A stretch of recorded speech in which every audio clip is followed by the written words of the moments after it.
Video like जरूर कर लीजिए और ऐसे वीडियो लगातार फ्री में पाने के लिए चैनल को तुरंत सब्सक्राइब कर लीजिए और बेल आइकन को जरूर टैप कर लीजिए ताकि आगे भी सारे वीडियो आपको मिलते रहे। यूट्यूब में फॉलो करते हैं तो प्लीज ये वाला फ्री टेलीग्राम चैनल जरूर ज्वाइन कर लीजिएगा। सारे नोटिफिकेशन सारे अपडेट यहीं पे आते हैं, ध्यान रखिए। नमस्कार दोस्तों, स्वागत है आपका बीपीएससी एईडीओ के एक और शानदार जीएस के फुल लेंथ टेस्ट में। एकदम लेटेस्ट इन पैटर्न का जो 100 नंबर का होना है पेपर, आपका 100 क्वेश्चन का, सेम वैसा ही है। एग्जैक्ट ऑफिशियल सिलेबस को फॉलो करते हुए 4 टेस्ट दे चुका हूँ, ये 5वां है, इसको देखिए। बाकी हमारे बीपीएससी के जो एईडीओ के जो टेस्ट सीरीज़ है वो आप प्राप्त कर सकते हैं 700 रुपये में। सिर्फ टेस्ट सीरीज़ अगर चाहते हैं वो मिल जाएगी। पेड क्विज चाहते हैं जिसमें मोस्ट एक्सपेक्टेड 1800 से 2000 सवाल की प्रैक्टिस करवा देंगे। स्टडी मटेरियल भी पूरा मिल जाएगा। पूरी तैयारी करना चाहते हैं उसका भी पेड ग्रुप चल रहा है। इन नंबर पर कॉन्टैक्ट करके आप पूरी तैयारी कर सकते हैं। तो सबसे पहला प्रश्न है, कह रहा है निम्नलिखित में से कौन सा स्थल राजगीर में स्थित है और जो अपने प्लास्टिक मुक्त परिवेश, शांत जल, नाव विहार और बुद्ध प्रतिमा के लिए प्रसिद्ध है भाई। ठीक है, ये आपको बताना है। तो ये बहुत ही फेमस कौन सी झील है? ये है घोड़ा कटोरा झील। कौन सी? घोड़ा कटोरा लेक। अब आप कहेंगे कौन सी लेक है? बहुत ही प्यारी लेक है, नालंदा जिले के राजगीर में है और इसके बीचों बीच आप ये समझिए बुद्ध जी की प्रतिमा भी बनी है। डायग्राम मतलब इमेज दिखाता हूँ। ये देखिए, बहुत ही खूबसूरत झील है, बहुत ही बढ़िया झील, साफ़ सुथरी, बहुत ही अच्छी झील, बहुत खूबसूरत लोकेशन। अगर कभी बिहार जाएँ, बिहार का जो नालंदा जिला है उसके राजगीर में ये है ना, आप यहाँ पे जा सकते हैं। बढ़िया प्राकृतिक झील। इसके बाद कह रहे हैं मेघालय राज्य की जो खासी पहाड़ियाँ पूर्व में किस पर्वत श्रृंखला से जुड़ी हैं? भाई खासी हिल जो है मेघालय में, वो किससे कनेक्टेड है? ईस्ट में हिमालय से, विंध्य से, सतपुड़ा से, या पूर्वांचल पर्वतमाला और पटकई पर्वतमाला? आसान है। तो ये पूर्वांचल और पटकई रेंज है ना, यही हिमालयाज जो नॉर्थ ईस्ट में जाते हैं, है ना, मीज़ो हिल्स, दाफला हिल्स है ना, पूर्वांचल में जो है इधर, तो ये उसका हिस्सा है। ठीक है, गारो, खासी, जयंतिया मेघालय में पर्वत रेंज पड़ती है। फिर कह रहे हैं निम्नलिखित में से कौन सा कथन कोशिका झिल्ली के बारे में सही है? Which of the following statement about cell membrane is correct? तो कौन सा सही है देखते हैं। कोशिका झिल्ली केवल पशुओं में पाई जाती है, केवल एनिमल सेल में होती है। और कोशिका झिल्ली केवल पादप कोशिकाओं में पाई जाती है, यानी प्लांट सेल में। कोशिका झिल्ली सभी प्रकार की कोशिकाओं में पाई जाती है जिसमें मनुष्य, पशु, पौधे, बैक्टीरिया शामिल है ना। कह रहा है कि जो सेल मेम्ब्रेन है वो सब में ही है। तो बताइए कौन सा सही होगा यहाँ।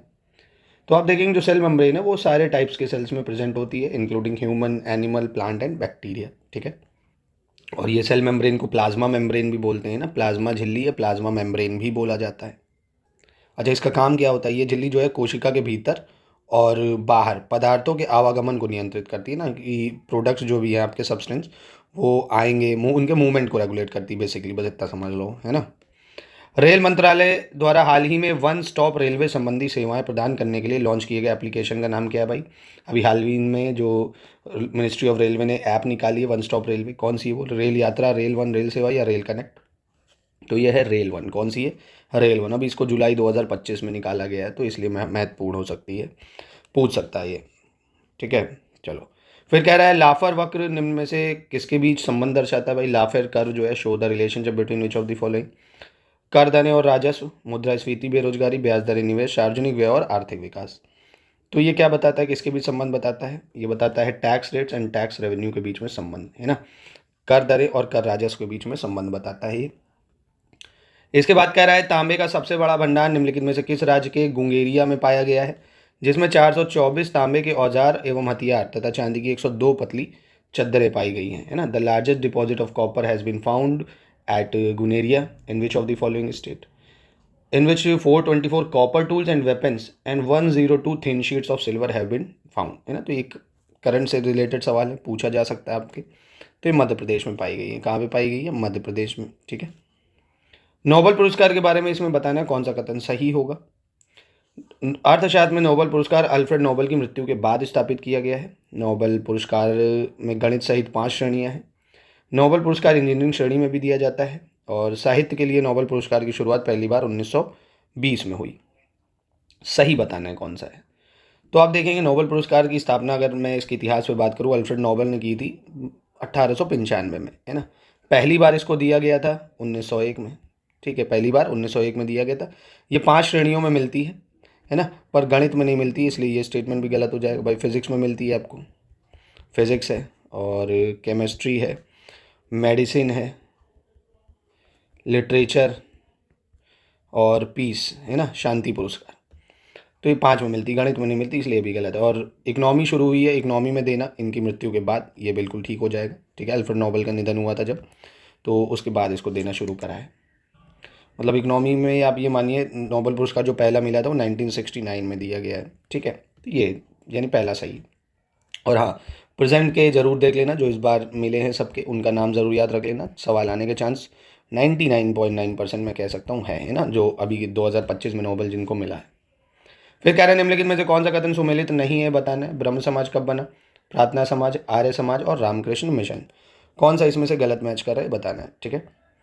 तो आप देखेंगे यहाँ जो रामकृष्ण मिशन की स्थापना है ये 1897 में हुई थी, स्वामी विवेकानंद जी ने की थी, ठीक है। 1897 में करी थी।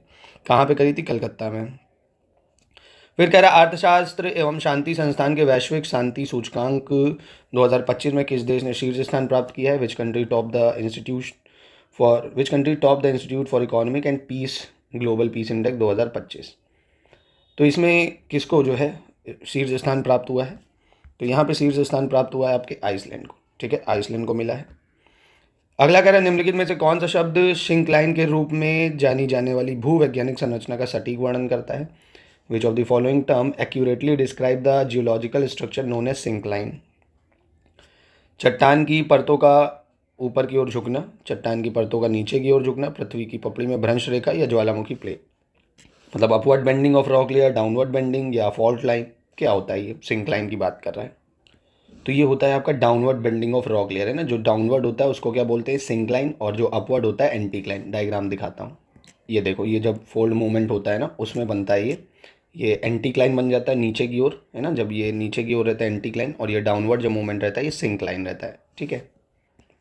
चलिए, तो ये पेड ग्रुप की जानकारी थी। बचे हुए समय में आप सिलेक्शन मटेरियल, SCS का test series, quiz, recorded video से पढ़ के आप पूरी तैयारी कर सकते हैं। कहीं से कोई बुक परचेज नहीं करनी पड़ेगी। करंट अफेयर्स भी इसमें आपको मिल जाएगा।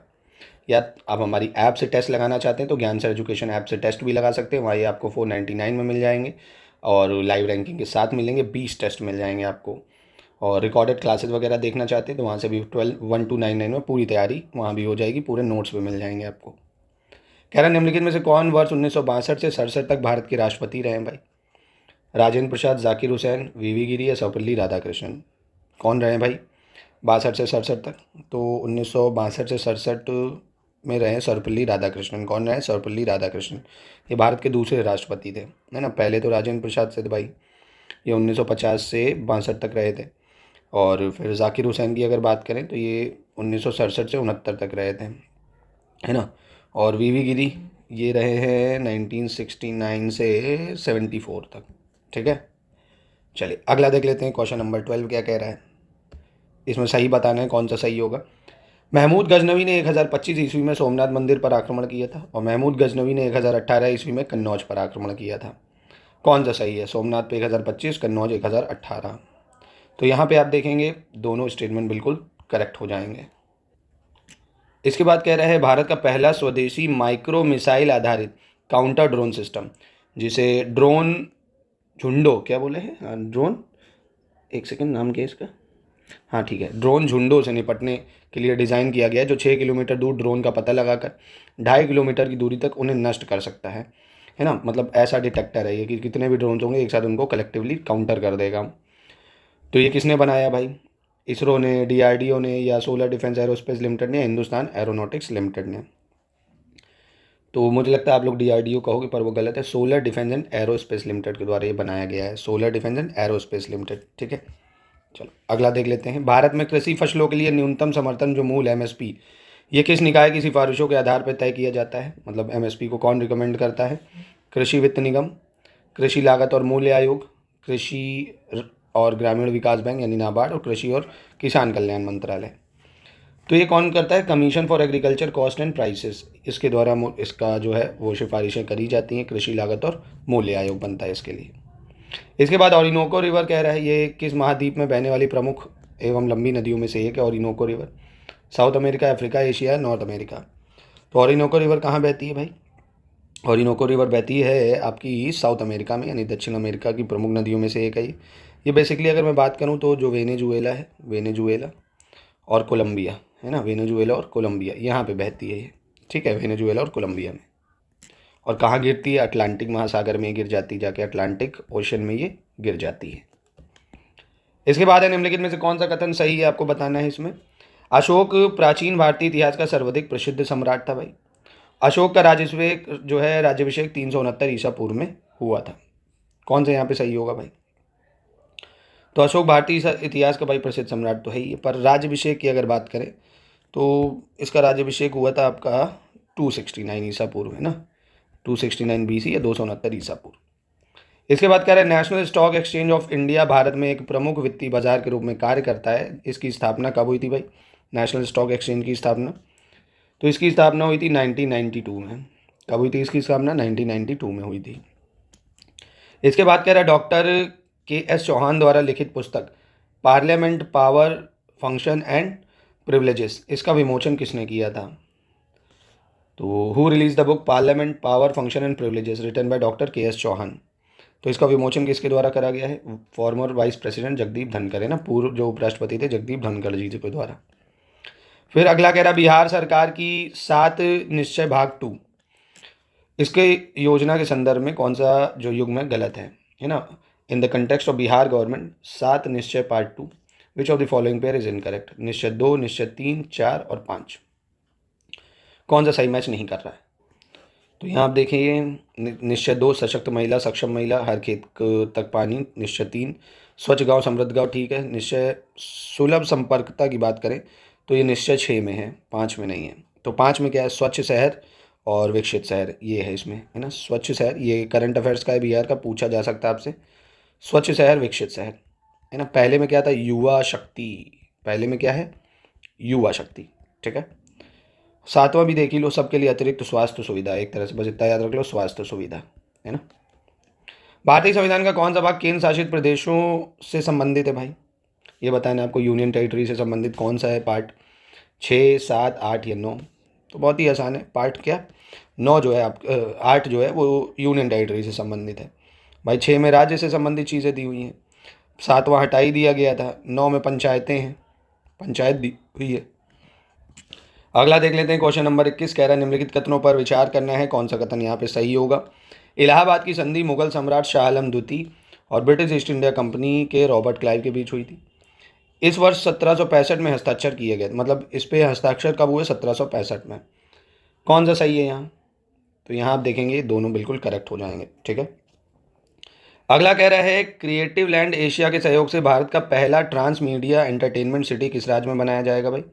इन which state will India's first trans media entertainment city be built in collaboration with creative land Asia? इसका सही उत्तर क्या हो जाएगा भाई? तो ये बनेगा आपका आंध्र प्रदेश में। कहाँ पे? आंध्र प्रदेश में, ठीक है। चलिए अगला देख लेते हैं, ये प्रीफिक्स है और ये पावर ऑफ 10, इसमें आपको बताना है, मिलान कर देना है कौन सा सही होगा। जैसे नैनो, एक्सा, टेरा, माइक्रो, ठीक है। तो नैनो का मतलब होता है 10⁻⁹, पहली बात।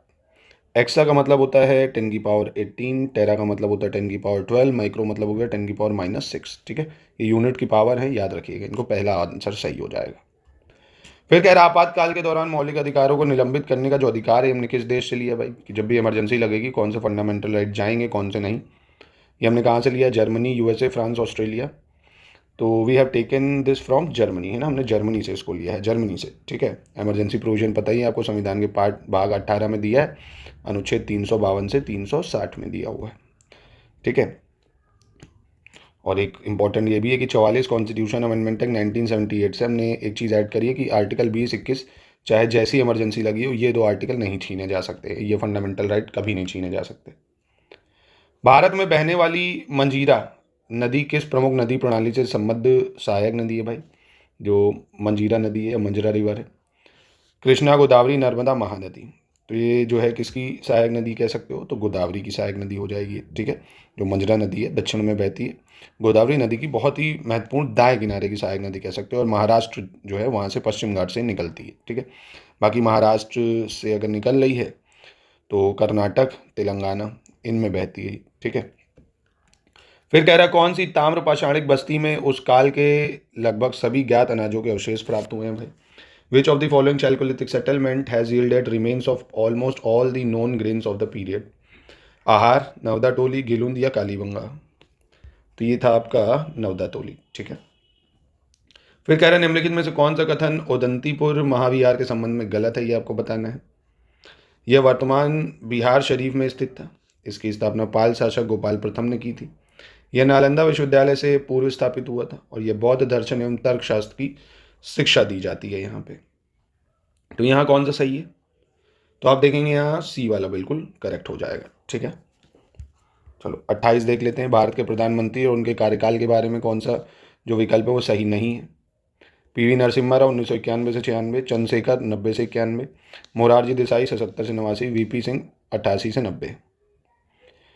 तो कौन सा यहाँ पे सही मैच नहीं कर रहा है? तो यहाँ आप देखेंगे जो मोरारजी देसाई हैं ये ठीक है पर सही नहीं है पूछ रहे हैं ना, तो यहाँ वीपी सिंह जो है ये गलत हो जाएगा, क्योंकि ये 1988 में नहीं आए थे, ये 1989 में आए थे, है ना। दिसंबर 1989 में आया, नवंबर 1990 तक रहे थे वीपी सिंह। ठीक है, फिर कह रहा गूगल ने हाल ही में किस प्लेटफॉर्म के तहत अपना उन्नत AI photo editing tool nano banana launch किया है ना। गूगल ने लॉन्च किया है, पहली चीज़ क्या, एआई फोटो एडिटिंग टूल है नैनो बनाना।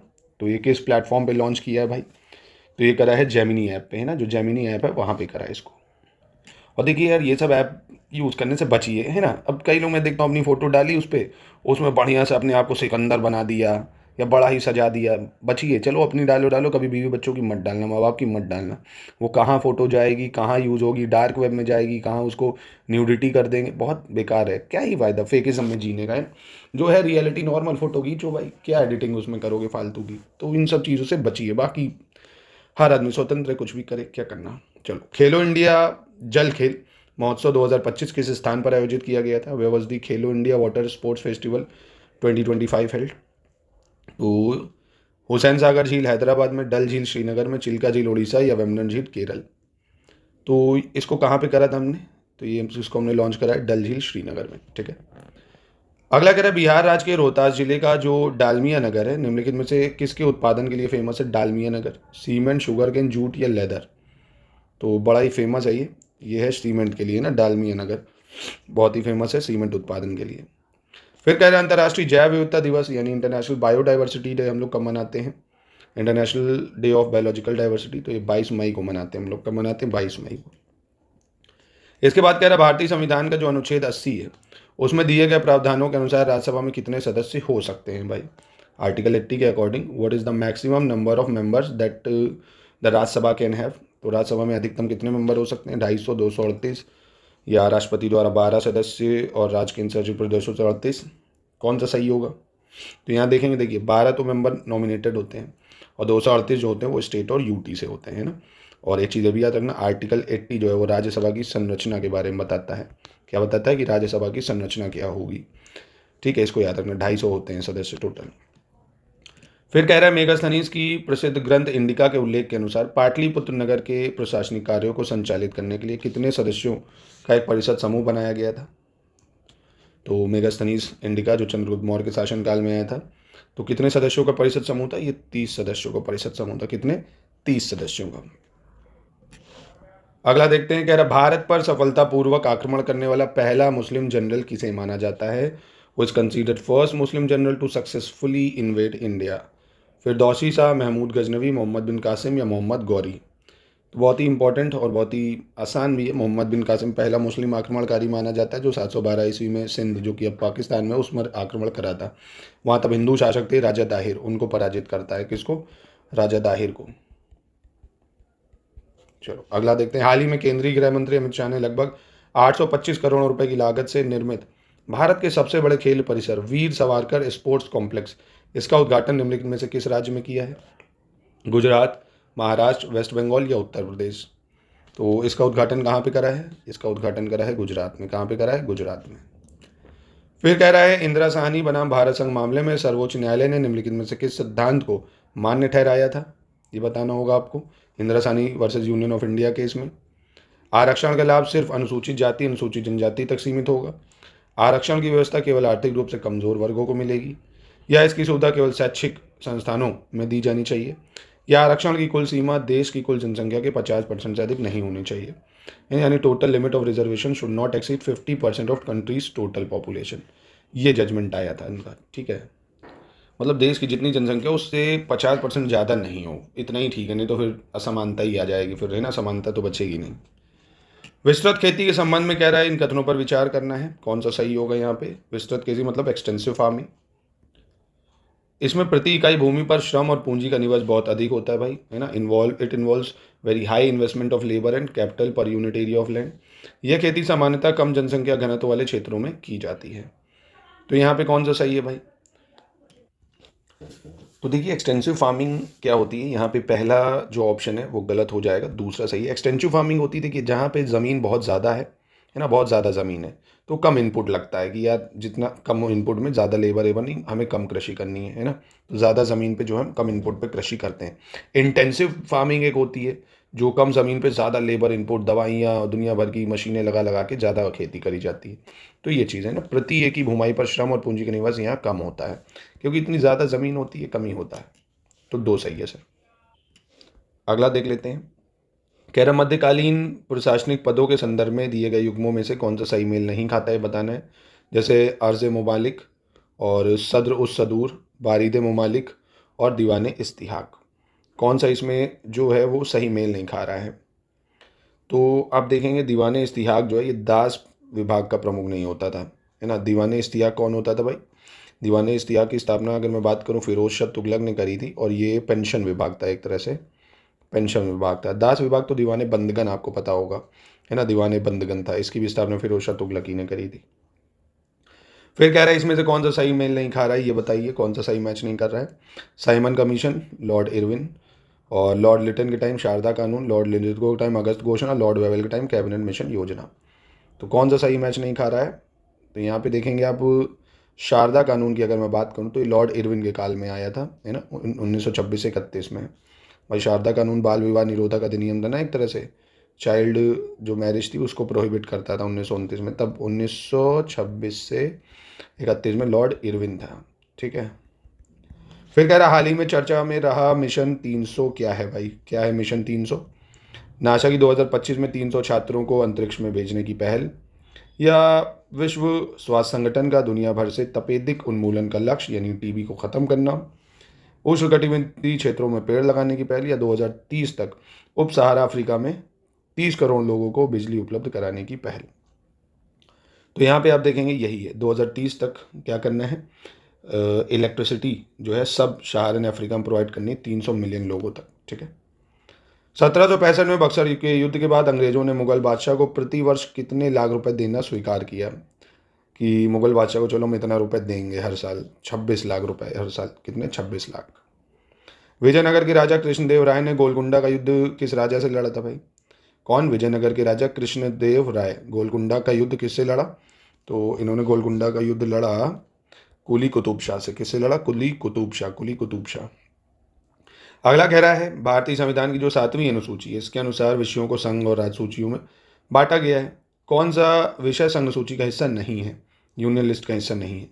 जंगली जानवर और पक्षियों का संरक्षण, हथियार और आग्नेयशास्त्र, गोला बारूद, विस्फोटक पदार्थ, और रेल, समुद्री, वायु, राष्ट्रीय जलमार्ग, संघ तथा राज्य सरकारों के खातों की लेखा परीक्षा। तो कौन सा यूनियन लिस्ट में नहीं आता है? आसान है ये, protection of wild animal and birds, इसको हमने डाल रखा है कंकरेंट लिस्ट में, यानी समवर्ती सूची में। केंद्र और राज्य दोनों ही इस पर कानून बना सकते हैं। क्वेश्चन नंबर 45 देखते हैं। भारत के संविधान का वह कौन सा अनुच्छेद है जो यह प्रावधान करता है कि कोई भी भारतीय नागरिक किसी विदेशी राज्य से कोई उपाधि स्वीकार नहीं करेगा, है ना? कौन सा आर्टिकल कहता है कि no Indian citizen shall accept any title from a foreign state?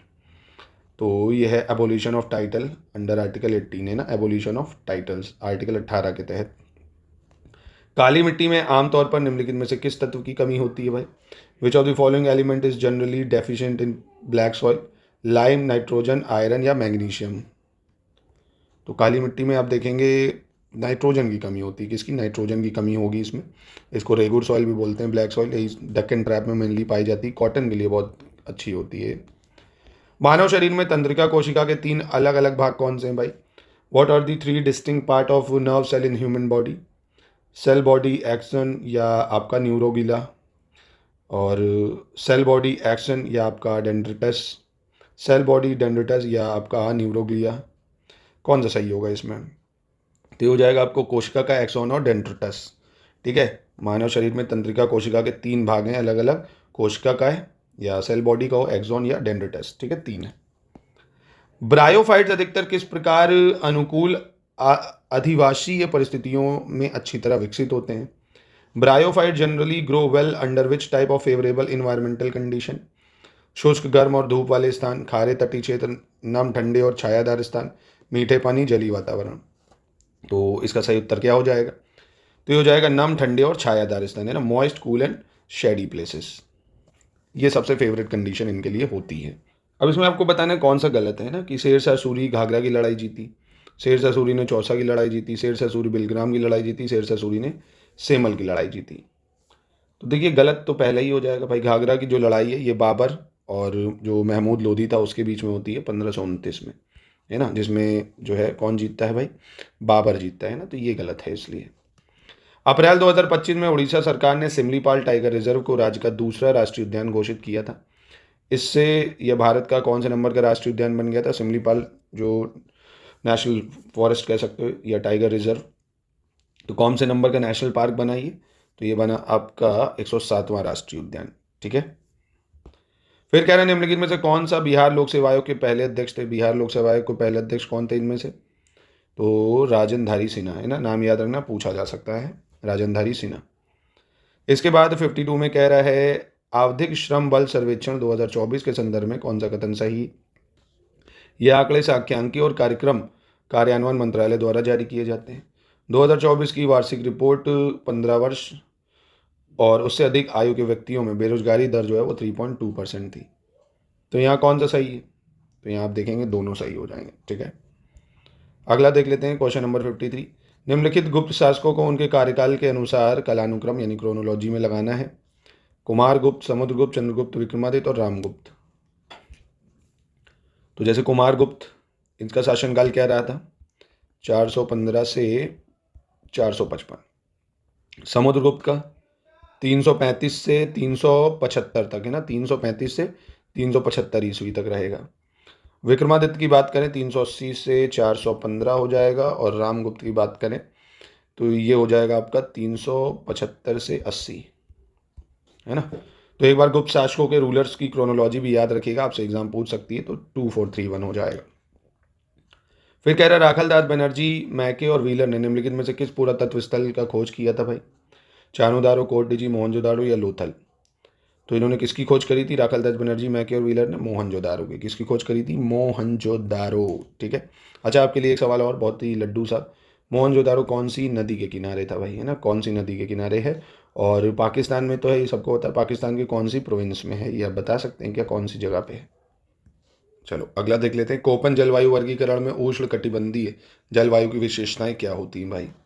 यानी जो आपकी ट्रॉपिकल क्लाइमेट है उसके हिसाब से कम तापमान कम वर्षा, मध्यम तापमान मध्यम वर्षा, उच्च तापमान प्रचुर वर्षा, कम तापमान उच्च वर्षा। तो क्या हो जाएगा इसका सही आंसर? तो इसका सही आंसर होगा high temperature and abundant rainfall. ठीक है, यानी उच्च तापमान और प्रचुर वर्षा। ठीक है, याद रखना इसको। अगला देखते हैं क्वेश्चन नंबर 56। भारतीय संविधान का अनुच्छेद 49, इसके अनुसार राज्य सरकार की क्या जिम्मेदारी है भाई? कलात्मक और ऐतिहासिक रुचि को बढ़ावा देना, कृषि और पशुपालन को व्यवस्थित करना, पर्यावरण की रक्षा करना, सुधार करना, या राष्ट्रीय महत्व के स्मारकों और वस्तुओं की रक्षा करना। तो सही होगा इसका to protect monument and objects of national important. ये आर्टिकल 49 में दिया हुआ है, इंपॉर्टेंट आर्टिकल है, याद रखिएगा। ये आर्टिकल भी याद रखना, to protect and improve the environment, ये आर्टिकल 48A में है, और organise agriculture and animal husbandry 48 में है। ठीक है, आगे देखते हैं। कह रहा है निम्नलिखित में से किस पंचवर्षीय योजना के दौरान भारत में परमाणु ऊर्जा आयोग की स्थापना की गई थी भाई? मतलब किस 5 ईयर प्लान में एटॉमिक एनर्जी कमीशन इस्टेब्लिश हुआ था? पहला, दूसरा, तीसरा या नन ऑफ दिस? तो सही उत्तर क्या हो जाएगा इसका? तो देखिए इसका आंसर हो जाएगा नन ऑफ दिस। इसकी थोड़ी सी लंबी कहानी है, क्योंकि सबसे पहले बात करें परमाणु ऊर्जा आयोग जो है इसकी स्थापना 1948 में हुई, है ना, और वैज्ञानिक अनुसंधान जो विभाग था उसके तहत, है ना, साइंटिफिक रिसर्च डिपार्टमेंट के तहत। फिर उसके कुछ महीने मतलब इसके जो अध्यक्ष थे पहले वो कौन थे? होमी जे भाभा थे। फिर परमाणु ऊर्जा विभाग की स्थापना 1954 में राष्ट्रपति के आदेश के द्वारा करी गई। फिर 1958 में परमाणु ऊर्जा विभाग में परमाणु ऊर्जा आयोग की स्थापना हुई। तो लंबी दास्तां, इसमें नॉन ऑफ दिस, मतलब किसी 5 ईयर प्लान के तहत ये नहीं हुई है। ठीक है, कौन सा विकल्प ससंजक बल का सही उदाहरण है? कह रहा which of the following option are correctly example of cohesive force, ससंजक बल? तेल और पानी के अणुओं के बीच, पानी और हवा के अणुओं के बीच, पानी के अणुओं के बीच, या ठोस और तरल अणुओं के बीच? तो ससंजक बल क्या होता है भाई? कोहेसिव फोर्स क्या होता है? देखिए कोहेसिव फोर्स होता है जो सेम टाइप ऑफ सब्सटेंस पे लगता है, जैसे पानी के अणुओं के बीच जो लगेगा वो आपका ससंजक बल है। बाकी ये तो असंजक हो जाएंगे ना, एडहीसिव फोर्स जिसको आप बोलते हो, जो डिफरेंट टाइप ऑफ मॉलिक्यूल्स में लगता है, जैसे ऑयल और वाटर में लगेगा एडहीसिव फोर्स, असंजक बल। ठीक है। इसके बाद कह रहा है जुलाई 2025 में न्यू डेवलपमेंट बैंक में शामिल होने वाले 2 नए देश कौन से हैं, जिसमें या जिससे अब इस संगठन की सदस्य संख्या बढ़कर 11 हो गई है ना। तो न्यू डेवलपमेंट जो बैंक है इसमें कितने मेंबर हैं नए सदस्य? तो ये कोलंबिया और उज्बेकिस्तान जुड़ गए हैं, याद रखना। तो 11 लोग हो गए इसमें, करंट का है, पूछा जा सकता है, कोलंबिया और उज्बेकिस्तान। अगला देख लेते हैं क्वेश्चन नंबर 60 क्या कह रहा है। कह रहा अनुच्छेद 160 के अंतर्गत राष्ट्रपति किसी भी आकस्मिक स्थिति में राज्यपाल के कार्यों के निर्वहन के लिए प्रावधान कर सकते हैं। राज्यपाल को केवल महाभियोग की प्रक्रिया द्वारा ही पद से हटाया जा सकता है। तो यहाँ पे बहुत ही आसान, पहला सही दूसरा गलत। राष्ट्रपति देखो जब चाहेगा तब गवर्नर को हटा देगा, उसके लिए महाभियोग नहीं लगाना पड़ता है ना। राष्ट्रपति जब भी चाहेंगे गवर्नर को हटा सकते हैं। तो यहाँ पे सही सिर्फ आपका पहला हो जाएगा। फिर कह रहा है कवि चंद्रवर दाई द्वारा रचित प्रसिद्ध महाकाव्य पृथ्वीराज रासो किस भाषा में लिखा गया था भाई? कौन सा है पृथ्वीराज रासो? तो ये था ब्रज भाषा का। कौन सा है? ब्रज भाषा। किसने लिखा है? चंद्रवर दाई। दुनिया का सबसे बड़ा मैंगनीज उत्पादक देश कौन सा है? दुनिया का सबसे बड़ा मैंगनीज उत्पादक देश ऑस्ट्रेलिया, चीन, संयुक्त राज्य अमेरिका या दक्षिण अफ्रीका? तो दुनिया का सबसे बड़ा मैंगनीज उत्पादक देश है आपका साउथ अफ्रीका या दक्षिण अफ्रीका। ठीक है। और दोस्तों हमारे पेड ग्रुप की जानकारी अगेन मैं आपको दे दूं, अगर आप बीपीएससी एईडीओ में इंटरेस्टेड है, पूरी तैयारी करना चाहते हैं, इसकी प्रोबेबिलिटी भी है कि एग्जाम डेट इसकी बढ़ सकती है, तो आप पूरी तैयारी कर सकते हैं। जितना सिलेक्शन मटेरियल हम देंगे टू द पॉइंट उतना पढ़ के आराम से कट ऑफ आप क्रैक कर सकते हो। या हमारी ऐप को भी इंस्टॉल कर लीजिए, ज्ञान सर एजुकेशन ऐप, वहाँ भी आप अनलिमिटेड अटेम्प्ट कर सकते हैं टेस्ट का, पूरे एक्सप्लेनेशन भी वहाँ आपको मिल जाएंगे। अब इसमें देखते हैं क्या कह रहा है। मिलान करना है आपको त्रिपुरा, राजस्थान, मध्य प्रदेश, गोवा, वहाँ की ये नृत्य शैलियाँ हैं। ठीक है, डांस जो है वहाँ के, जैसे त्रिपुरा का कौन सा है बहुत फेमस? होजागिरी त्रिपुरा का हो जाएगा आपका क्या? होजागिरी। और राजस्थान का है आपका घूमर, बहुत ही फेमस, ये तो सभी को पता होगा। मध्य प्रदेश का हो जाएगा आपका ग्रीडा डांस। और गोवा हो गया आपका तरंग मेल। क्या हो गया? तरंग मेल, यानी ऑप्शन सी सही हो जाएगा। 64 देख लेते हैं। निम्नलिखित कथनों पर विचार करना है, कौन सा सही होगा। बिहार में स्वामी सहजानंद को किसान आंदोलन के अग्रणी नेता के रूप में जाना जाता है। उन्होंने 1929 में बिहार प्रांतीय किसान सभा का गठन किया था। कौन सा सही है? तो यहाँ आप देखेंगे दोनों सही हो जाएंगे। ठीक है। फिर कह रहा 1931 में आयोजित भारतीय राष्ट्रीय कांग्रेस के प्रसिद्ध कराची अधिवेशन की अध्यक्षता किस व्यक्ति ने की थी भाई? कांग्रेस के प्रसिद्ध कराची अधिवेशन की अध्यक्षता तो ये करी थी किसने? सरदार पटेल जी ने। किसने करी थी? सरदार पटेल ने। कब हुआ था ये कराची सेशन? 1931 में। कब हुआ था? 1931 में। अगला कह रहा है कौन सा महिला वह ब्रह्मवादिनी थी जिसने कुछ वेद मंत्रों की रचना की थी, है ना। वेद मंत्र रचे थे ब्रह्मवादिनी। कौन थी? लोपामुद्रा, गार्गी, लीलावती या सावित्री? तो ये थी लोपामुद्रा। कौन थी? लोपामुद्रा। ठीक है। फिर कह रहा है कौन सा अष्टांगिक मार्ग से संबंधित नहीं है, 8 फोल्ड पाथ जो है उससे संबंधित नहीं है। सम्यक दृष्टि, सम्यक संकल्प, सम्यक आजीविका या सम्यक तृष्णा? तो ये अष्टांगिक मार्ग 8 फोल्ड पाथ बुद्धिज्म में बताए गए हैं। किसमें? बुद्धिज्म में बताए गए हैं। सम्यक दृष्टि मतलब राइट व्यू, है ना, अच्छा देखें। सम्यक संकल्प अच्छी इंटेंशन से देखें भाई, है ना, बुरी नज़र से नहीं, अच्छा इंटेंशन रखें। और सम्यक आजीविका यानी राइट लिवलीहुड, अच्छी तरह से अपना जीवन यापन करें। और सम्यक तृष्णा ये कुछ नहीं है ना, सम्यक तृष्णा नहीं है। तो right view, right intention, right speech, right action, right livelihood, right effort, right conductivity, पता होगा आपको। 8 मार्क, 8 फोल्ड पाथ। सम्यक तृष्णा नहीं है। फिर कह रहा अर्थशास्त्र में सरकारी बजट घाटे की गणना के लिए कौन सा सूत्र सही नहीं है, ये बताना है। जैसे revenue deficit, total revenue expenditure minus total revenue receipt. Physical deficit, total expenditure minus total receipt excluding borrowing. Primary deficit, physical deficit minus interest payment. कौन सा सही होगा? तो यहाँ ये तीनों फॉर्मूले बिल्कुल सही है ना, तीनों सही हो जाएंगे भाई। राजस्व घाटा क्या है? जो भी टोटल एक्सपेंडिचर हुआ है और जो हमारे पास आया है, तो घाटा ही हुआ ना, खर्चा ज़्यादा हो गया, आया कम। भारतीय संविधान में अधीनस्थ न्यायालयों के गठन, नियुक्ति एवं नियंत्रण से संबंधित प्रावधान किन अनुच्छेद में है? Provision related to establishment, appointment and control of subordinate courts in Indian constitution. तो सबऑर्डिनेट कोर्ट्स वगैरह की इस्टेब्लिशमेंट की बात करी गई है आर्टिकल 233 से 237 में। ठीक है। इसके बाद कह रहा है रेडियो तरंगों के संदर्भ में कौन सा कथन यहाँ पे सही नहीं होगा, ये आपको बताना है। रेडियो तरंगों की जो तरंग दैर्ध्य है विद्युत चुम्बकीय स्पेक्ट्रम में सबसे कम होती है। Wavelength of radio wave is shortest in the electromagnetic spectrum. Radio तरंगों की आवृत्ति 3 किलोहर्ट्ज से 300 गीगाहर्ट्ज के बीच होती है। रेडियो तरंगों का जो उपयोग है रडार, नेविगेशन, हवाई यातायात नियंत्रण, मौसम पूर्वानुमान और सैन्य प्रणालियों में किया जाता है। तो यहाँ पे आप देखेंगे पहला गलत है, क्योंकि वेवलेंथ जो रेडियो वेव्स की होती है वो लॉन्गेस्ट होती है इन इलेक्ट्रोमैग्नेटिक स्पेक्ट्रम, है ना। रेडियो तरंगों की जो तरंग दैर्ध्य है विद्युत चुम्बकों में सबसे ज़्यादा होती है, लंबी होती है। अगला कह रहे हैं निम्नलिखित में से कौन सा युग्म कौटिल्य के अर्थशास्त्र में वर्णित अध्यायों के संबंध में सही नहीं है, ये बताना है। जैसे सिताध्यक्ष कृषि का अधीक्षक और अकराध्यक्ष महालेखाकार, लक्षणाध्यक्ष टकसाल का अध्यक्ष यानी हेड ऑफ मिंट और विविधताध्यक्ष चारगाहों का अध्यक्ष यानी हेड ऑफ पैश्योर्स। तो कौन सा इसमें सही नहीं मैच कर रहा है? तो जो आपका देखिए अकराध्यक्ष है, ये जो है खानों का अध्यक्ष होता था, जो माइंस होती थी ना उनका अध्यक्ष होता था ये, मतलब खजान वो माइंस वगैरह नहीं होती उनका अध्यक्ष होता था, लेखाकार नहीं, ठीक है। और वहीं जो महालेखाकार है इसको अच्छा क्या बोलते थे? तो इसको बोलते थे अच पटलाध्यक्ष, अच पटलाध्यक्ष, है ना, अच पटलाध्यक्ष बोला जाता था इसको। अगला कह रहा है चोल वंश का वास्तविक संस्थापक तथा वंश का पहला सार्वभौम या सर्वसत्ता संपन्न शासक किसे माना जाता है? Who is considered the true founder of Chola dynasty and its first sovereign ruler? Vijayalaya, Raja Raj प्रथम, राजेंद्र द्वितीय या परांतक प्रथम? तो इसका सही उत्तर क्या हो जाएगा भाई? इसका सही उत्तर हो जाएगा परांतक प्रथम, ठीक है। इसके बाद कह रहा है कौन सा युग्म सही सुमेलित है, ये आपको पहचानना होगा। अनुच्छेद 15 prohibition of discrimination on ground of religion race.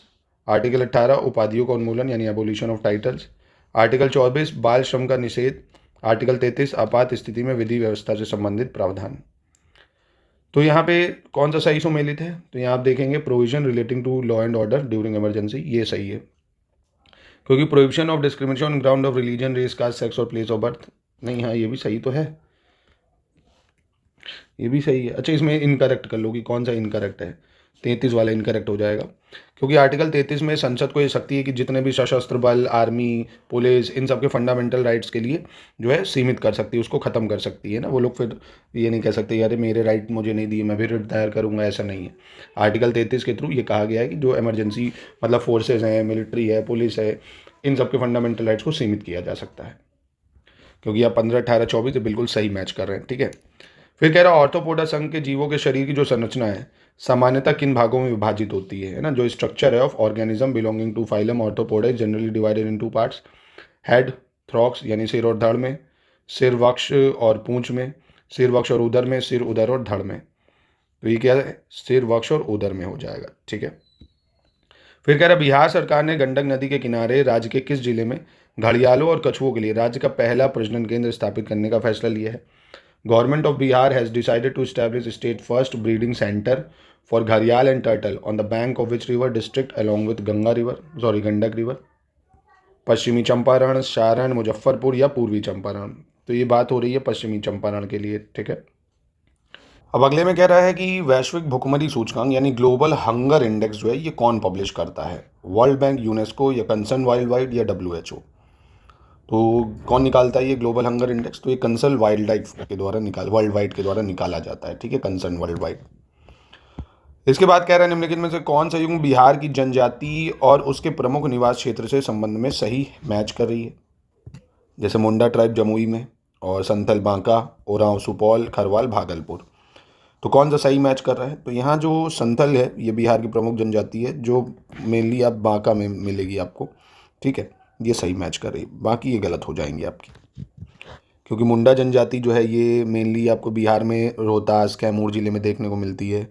Kharwar की अगर बात करें तो ये भी कैमूर, औरंगाबाद वगैरह में मिलेगी। ओरांव जनजाति रोहतास, कैमूर में मिलेगी, तो ये गलत है। एथिल एसीटेट का फॉर्मूला बताना है, क्या होता है एथिल एसीटेट का मॉलिक्यूलर फार्मूला? तो इसका सही उत्तर हो जाएगा आपका C4H8O2। क्या है? C4H8O2 हो जाएगा, ठीक है, एथिल एसीटेट। अच्छा एक एसिटिक एसिड, इसका भी बहुत पूछा जाता है, क्या होता है एसिटिक एसिड का? CH2COOH, है ना। फिर कह रहा है आपका अगला question, which country become the first in the world to grant citizenship to a humanoid robot, है ना, यानी ह्यूमनाइड रोबोट को नागरिकता देने वाला दुनिया का पहला देश कौन सा है? तो करंट अफेयर्स का सवाल है, ये बन गया है सऊदी अरेबिया, है ना, मतलब कौन है? Saudi Arabia. ये पहला बन गया है जिसने ह्यूमनॉइड रोबोट को नागरिकता प्रदान करी है। गुरु नानक देव द्वारा सिख धर्म की स्थापना भारत में किस शासक के शासनकाल के दौरान हुई थी भाई? गुरु नानक देव ने सिखिज्म की स्थापना करी थी, तब कौन राजा था ये पूछ रहा है आपसे, तो था सिकंदर लोदी। कौन? सिकंदर लोदी। ठीक है, गुरु नानक जी ने जब इसकी स्थापना करी तब सिकंदर लोदी शासन में था। और सिकंदर लोदी का शासनकाल कितना रहा है? तो लगभग आप ये मानिए 1489 से 1517 तक। ठीक है, फिर कह रहा भारत की प्रायद्वीपीय नदियों के बारे में कौन सा कथन सही है? पेनिनसुलर रिवर के बारे में कौन सा कथन सही है? ये नदियाँ वर्षा ऋतु में जल से भर जाती हैं और शुष्क मौसम में इनका प्रवाह कम हो जाता है। ये नदियाँ हिमनदों से पोषित होती हैं यानी ग्लेशियर से। इनका प्रवाह सदैव समान रहता है और ये नदियाँ मुख्यतः उत्तर भारत में पाई जाती हैं। तो आराम से आप बता सकते हो कि अरे सर इतना लड्डू सवाल, पहला सही है कि ये जो पानी है ये रेनी सीजन में इसमें ज़्यादा भरता है और ड्राई सीजन में कम हो जाती हैं। ग्लेशियर से थोड़ी मिलेंगी, वो तो नॉर्थ की नदियाँ हैं, ग्लेशियर से बहती हैं। और प्रायद्वीपीय नदियाँ इधर दक्षिण की तरफ बहती हैं, कृष्णा, कावेरी, गोदावरी, ये सब। इसके बाद कह रहा है अल्पाइन टुंड्रा क्षेत्र में प्रमुख रूप से किस प्रकार की वनस्पतियाँ पाई जाती हैं? Which type of vegetation is mainly found in the alpine tundra region? उष्णकटिबंधीय वृक्ष, लताएँ और फल, और डेजर्ट प्लांट सच एज शब और कैक्टी, स्मॉल ग्रासेस या आपके शासकीय पौधे, ये सब मैंग्रोव वनस्पतियाँ।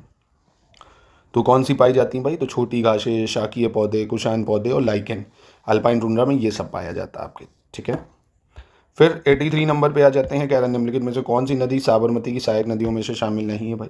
मतलब साबरमती की ट्रिब्यूटरी नहीं है। वकाल, हदमाती, बुरहानेर या सेई। तो क्या हो जाएगा इसका सही उत्तर? साबरमती की सहायक नदी नहीं है आपकी बुरहानेर। कौन? बुरहानेर नहीं हो जाएगी। ठीक है, ये मध्य प्रदेश में बहती है मेनली। ये नर्मदा नदी की सहायक नदी है। ये किसकी है? नर्मदा की सहायक नदी है। 84 नंबर देखते हैं, निम्नलिखित कथनों पर विचार करना कौन सा यहाँ पे सही होगा। आज़ादी से पहले बिहार के पहले राज्यपाल जो थे सर जेम्स डेविड सिफ्टन थे, जिन्होंने 1 मार्च 1937 को पदभार संभाला था। स्वतंत्रता के बाद बिहार के पहले राज्यपाल जो थे जयराम दास दौलत राम थे, जो 15 अगस्त 1947 से 11 जनवरी 1948 तक पद पे रहते हैं। कौन सा कथन सही होगा यहाँ? तो यहाँ ऑप्शन 2 सही हो जाएगा, पहला गलत हो जाएगा, क्योंकि आज़ादी से पहले बिहार के पहले राज्यपाल जो हैं कौन? सर क्या नाम है? जेम्स स्विफ्टन। ये ठीक है पर समय गलत है ना? अप्रैल 1936 होना चाहिए या 1936, तो इसलिए सिर्फ दूसरा सही होगा। 2011 की जनगणना के अनुसार भारत में सबसे अधिक साक्षर जिला कौन सा भाई? है ना, इंडिया का मोस्ट लिटरेट डिस्ट्रिक्ट कौन सा है? क्या होना चाहिए इसका? तो ये हो जाएगा शेरशिप जिला। कौन सा? शेरशिप। 2011 की जनगणना के अनुसार कहाँ पे है ये आपका मिजोरम में। ठीक है, मिजोरम में। कह रहा चतुर्भुज सुरक्षा वार्ता यानी क्वाड जो है रणनीतिक वार्ता समूह में कौन से देश शामिल? भाई बहुत ही आसान है, क्वाड ग्रुप में कौन कौन सी कंट्रियाँ आती हैं ये पूछ रहा है आपसे। तो India, US, Japan, Australia. India, US, Japan, Australia. और दोस्तों हमारे बीपीएससी एईडीओ की पेड ग्रुप की जानकारी अगर आप लेना चाहते हैं हमारे पेड ग्रुप को, जिसमें आप जुड़ के संपूर्ण तैयारी कर सकते हैं, तो आप इन नंबरों पे हमसे जुड़ सकते हैं। Test series, study material, video classes, सारा सपोर्ट आपको मिल जाएगा। या आप हमारी ऐप को भी इंस्टॉल कर सकते हैं। कौन सी ऐप है? ज्ञान सर एजुकेशन ऐप। यहाँ पे भी आपको टेस्ट और बहुत सारे फीचर्स मिल जाएंगे। कौन सा विकल्प सही नहीं है बताना है आपको। कह रहा है स्टेथोस्कोप का जो उपयोग है हृदय की ध्वनि सुनने के लिए किया जाता है, और स्फिग्मोमैनोमीटर का उपयोग रक्तचाप मापने के लिए, रडार का उपयोग रेडियो तरंगों को मापने के लिए, और बैरोमीटर का उपयोग केवल गैस के दाब को मापने के लिए। कौन सा सही नहीं है यहाँ? तो यहाँ आप देखेंगे बैरोमीटर जो है इसका उपयोग मुख्य रूप से वायुमंडलीय दाब मापने के लिए किया जाता है। ठीक है, ये आपका गलत हो जाएगा। गैस का दाब नहीं, वायुमंडलीय जो दाब होता है उसको नापने के लिए, एटमॉस्फेरिक प्रेशर नापने के लिए। 88 इसमें आपको सही बताना है भाई, कौन सा सही नहीं है ये बताना है। जैसे ये प्रमंडल है यानी डिवीजन, और डिस्ट्रिक्ट जैसे मगध वैशाली डिस्ट्रिक्ट के अंतर्गत, और पटना, कैमूर, मुंगेर, बेगूसराय, तिरहुत, पश्चिमी चंपारण। तो यहाँ पे सही मैच नहीं कर रहा। कौन सा भाई? आप देखेंगे बिहार में पहली चीज़ कितने प्रमंडल है, कितने डिवीजन है? 9 डिवीजन है ना। और जो आपका मगध है, मगध के अंतर्गत गया है, नवादा है, औरंगाबाद है, ये सब आएगा। वैशाली नहीं आएगा भाई, है ना, ये गलत हो जाएगा आपका। वैशाली जो है ये तिरहुत डिवीजन के अंतर्गत आ जाएगा। ठीक है, 9 डिवीजन है, याद रखना। कह रहा है कौन वर्ष 1954 में भारत रत्न पुरस्कार से सम्मानित होने वाले पहले भारतीय थे? भाई पहले भारतीय कौन थे जिनको भारत रत्न से सम्मानित किया गया था? इनमें से ध्यान से देख लीजिए एक बार। तो सी राजगोपालाचारी, सर्वपल्ली राधाकृष्णन और सी.वी. रमन। सबसे पहले 1954 में इन्हीं को मिला था। किसको मिला था? राजगोपालाचारी, सर्वपल्ली राधाकृष्णन और सी.वी. रमन। इसके बाद कह रहा है गलत विकल्प की पहचान करनी है आपको। यहाँ कौन सा गलत होगा? श्री कृष्ण सिन्हा स्वतंत्रता प्राप्ति के बाद बिहार के पहले मुख्यमंत्री बने थे। बिहार की एकमात्र महिला मुख्यमंत्री राबड़ी देवी थी। वर्तमान में बिहार के जो मुख्यमंत्री नीतीश कुमार हैं, जो 9वीं बार मुख्यमंत्री बने हैं। और बिहार राज्य में पहला राष्ट्रपति शासन 1972 में लगा था। तो ये तो आप आराम से बता सकते हो। तो यहाँ पे बेसिकली देखोगे, अब पहली चीज़, अब फिर नीतीश की सरकार बन गई है, तो अब ये 10वीं बार मुख्यमंत्री बन गए, ठीक। और बिहार में पहला राष्ट्रपति शासन की बात करें तो ये 1972 में नहीं लगा था, 1968 में लगा था, है ना, 1968 में, ठीक है। पहले 9वीं बार थे, पर फिर से सरकार बन गई। बिहार में स्थित उच्च न्यायालयों के संदर्भ में कौन सा कथन सही नहीं है, ये बताना है आपको। तेलंगाना उच्च न्यायालय की जो मुख्य पीठ है हैदराबाद में है। कर्नाटक उच्च न्यायालय की मुख्य पीठ बेंगलोर में है। आंध्र प्रदेश उच्च न्यायालय की जो मुख्य पीठ है अमरावती में। और मद्रास उच्च न्यायालय की मुख्य पीठ महाराष्ट्र में है। कौन सा यहाँ पे सही नहीं है? तो यहाँ आप देखेंगे जो मद्रास उच्च न्यायालय, इसकी जो मुख्य पीठ है वो महाराष्ट्र में नहीं, चेन्नई में है, ठीक है। ये गलत हो जाएगा आपका। अगला कौन सा कथन सही नहीं है, ये बताना है 92 में। भारत में दुनिया का सबसे ज़्यादा सहकारी संस्थाएं हैं। क्रेडिट करेंसी को वैकल्पिक करेंसी भी कहा जाता है। और मुद्रा का प्रचलन कम करने से मुद्रास्फीति को नियंत्रित करने में मदद मिलती है। राष्ट्रीय ग्रामीण विकास एवं पंचायती राज संस्थान तमिलनाडु राज्य में है। तो यहाँ कौन सा कथन सही नहीं होगा? तो यहाँ आप देखेंगे ऑप्शन डी नहीं सही है। राष्ट्रीय ग्रामीण विकास और पंचायती राज है, ये तेलंगाना में है, तमिलनाडु में नहीं। अगला कह रहा है बिहार का पहला प्लास्टिक अपशिष्ट प्रबंधन संस्थान पटना जिले में शुरू किया जा रहा है। बिहार की अनामिका शर्मा ने बैंकॉक में 13,000 फीट की ऊंचाई से दिव्य कुंभ भव्य कुंभ का झंडा लहराते हुए छलांग लगाकर विश्व रिकॉर्ड बनाया था। तो कौन सा कथन यहाँ सही नहीं है? तो यहाँ आप देखेंगे पहला जो है वो आपको सही नहीं देखने को मिलेगा, क्योंकि बिहार का जो पहला प्लास्टिक अपशिष्ट प्रबंधन है ये भागलपुर जिले में है, पटना में नहीं। कहाँ पे है? भागलपुर में, ठीक है। बाकी दोनों ठीक है। फिर कह रहा है निम्न में से किसकी प्रतिरोधकता कम होती है भाई, है ना, किसकी लोवेस्ट रेजिस्टिविटी होती है? शुद्ध धातुएं, मिश्र धातुएं, यौगिक या अशुद्ध धातुएं। तो रेजिस्टिविटी जो है वो कम किसकी होती है? शुद्ध धातुओं में, मतलब शुद्ध धातुओं की होती है रेजिस्टिविटी सबसे कम, है ना, क्योंकि शुद्ध धातुओं में बड़ी संख्या में भाई फ्री इलेक्ट्रॉन होंगे, है ना, जिससे विद्युत धारा आसानी से प्रवाहित हो जाती है। संविधान में भारत के सार्वजनिक लेखे का उल्लेख किस अनुच्छेद में किया गया है ना? पब्लिक अकाउंट ऑफ इंडिया जो है कौन से आर्टिकल में मेंशन है? पब्लिक अकाउंट ऑफ इंडिया, तो ये आर्टिकल 266। किसकी बात कर रहा है? आर्टिकल 266 में, ठीक है। फिर कह रहा है जनगणना 2011 के अनुसार भारत का जनसंख्या घनत्व क्या है भाई? 2011 के सेंसस के अकॉर्डिंग पॉपुलेशन डेंसिटी क्या है इंडिया की? तो भारत की पॉपुलेशन डेंसिटी है 382। कितनी है? 382, ठीक है। अब ये नेशनल पार्क हैं, आपको मिलान करना है कौन सा नेशनल पार्क कहाँ पे है। जैसे काजीरंगा, जिम कॉर्बेट, कान्हा और सुंदरवन। तो जिम कॉर्बेट सभी को पता होगा उत्तराखंड में है भाई, है ना। बी में 3 कहाँ दिख रहा है? 2 जगह है, तो ये ऑप्शन काट दो। फिर सुंदरवन नेशनल पार्क भी पता होगा आपको, पश्चिम बंगाल में भाई। कहाँ पे? पश्चिम बंगाल में है, तो यहाँ से दिखी गया आपको, ये डी हो जाएगा आंसर। और काजीरंगा असम में हो जाएगा, कान्हा हो गया एमपी में। कह रहा कर्नाटक स्थित गोल गुंबज अपनी किस अद्वितीय वास्तु विशेषता के कारण प्रसिद्ध है? गोल गुंबज located in Karnataka is famous for which of its unique architectural feature. तो ये किसके लिए फेमस है भाई? विश्व का दूसरा सबसे बड़ा गुंबद है ना, कर्नाटका का जो गोल गुंबज है विश्व का दूसरा सबसे बड़ा गुंबद है। अच्छा, ये दूसरा है, तो पहला कौन सा है? तो पहला रोम में है, रोम में सेंट पीटर बेसिलिका, आपने सुना होगा, सेंट पीटर बेसिलिका, है ना, ये पहला है। अगला कह रहा है देश के कार्बन उत्सर्जन में कमी लाने की पहल के अंतर्गत किस यूनेस्को विश्व धरोहर स्थल को भारत का पहला सौर शहर घोषित किया गया था? तो भारत की पहली सोलर सिटी किसको घोषित किया गया है? तो ये सांची को करा गया है। किसको करा गया है? सांची को करा गया है। चलिए अगला देखते हैं। कह रहा है कौन सा सामान्य नाम और उसके रासायनिक नाम से सही मेल खाता है? जैसे सिरके में कह रहा है लैक्टिक एसिड होता है, संतरे में टार्टरिक, इमली में एसिटिक, खट्टे दूध में लैक्टिक एसिड। बहुत ही आसान है, दही में, खट्टे दूध में क्या लैक्टिक एसिड होते हैं, है ना। और सिरके में पता ही आपको एसिटिक एसिड पाया जाता है। संतरे में भी जो है आपके सिट्रिक एसिड होता है संतरे में।